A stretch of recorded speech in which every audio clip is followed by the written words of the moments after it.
ഞാൻ ഒളിച്ചോടി മുങ്ങി എന്നൊക്കെ ചില ടൈറ്റിലുകളും ചില സോഷ്യൽ മീഡിയ പോസ്റ്റുകളിൽ ചില കാർഡുകളൊക്കെ കാണാനിടയായി. പ്രത്യേകിച്ച് ചില വാർത്തകൾ പറഞ്ഞത് ബീഹാറിലേക്ക് മുങ്ങി എന്നുള്ളതാണ്. ബീഹാറിൽ നടക്കുന്ന ഒരു എക്സസൈസിന്റെ ഗൗരവം എന്താണെന്ന് ഒട്ടും അറിയാത്ത ആളുകളല്ല കേരളത്തിലെ മാധ്യമ പ്രവർത്തകർ. അവിടെ ഒരു MP എന്നുള്ള നിലയിലും പാർട്ടിയുടെ ഒരു ചെറിയ പ്രവർത്തനം എന്നുള്ള നിലയിലും ഒരു ഉത്തരവാദിത്തപ്പെട്ട സ്ഥാനത്തിരിക്കുന്ന ഒരാളെന്ന നിലയിലും ആ സമരത്തിന്റെ ആ യാത്രയുടെ ഭാഗമാവുക എന്നുള്ളത് ഞങ്ങളുടെയൊക്കെ റെസ്പോൺസിബിലിറ്റിയാണ്.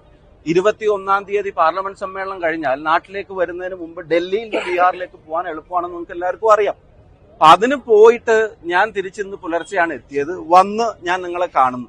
ഇപ്പൊ ബീഹാറിലേക്ക് പോയി എന്ന് പറയാം, ബീഹാറിലേക്ക് മുങ്ങി എന്ന് പറയുന്ന മാധ്യമ പ്രവർത്തനം അത് ശരിയാണോ എന്നുള്ളൊരു ആത്മപരിശോധന നടത്താൻ നിങ്ങളും തയ്യാറാവണമെന്ന് അഭ്യർത്ഥിക്കുന്നു. ബീഹാറിലേക്ക് എനിക്ക് പോകേണ്ട ഉത്തരവാദിത്വം ഇല്ല, ഞാൻ പോകണ്ടേ? ബീഹാറിൽ ഒരു യാത്ര നടക്കുമ്പോൾ ഞാൻ അവിടെ പാർലമെന്റ് മെമ്പർ ആയിരിക്കും. ഇനിയിപ്പോ 26-ാം തീയതി ഒരു ലോട്ട് MP-മാർ 26-ന് പോകുന്നുണ്ട്, കുറെ ആളുകൾ സമാപനത്തിന് പോകുന്നുണ്ട്. അപ്പൊ എനിക്ക് പോകാൻ കഴിയാവുന്ന ഒരു ദിവസം അതാണ്. എനിക്ക് ഇന്ന് ഇവിടെ പരിപാടി ഉണ്ട്, എനിക്ക് നാളെ ഉണ്ട്, 25-ന് NHA ഓഫീസിൽ പോകണം, 26-ന് മിഷന്റെ പരിപാടി ഉണ്ട്, 27-ന് KK രമ MLA നടത്തുന്ന പരിപാടി ഉണ്ട്, 28-ാം തീയതി ഞാനൊന്ന് വിദേശത്ത് പോകുന്നതിനെ സംബന്ധിച്ചൊരു തീരുമാനമുണ്ട്. അപ്പൊ അതിന്റെ ഇടയിൽ ഈ യാത്ര തീർന്നിട്ടും എനിക്ക് പോകാൻ ഏറ്റവും കൺവീനിയന്റ് ആയിട്ടുള്ള ഒരു ഡേറ്റിൽ അവിടെ പോകുമ്പോൾ അത്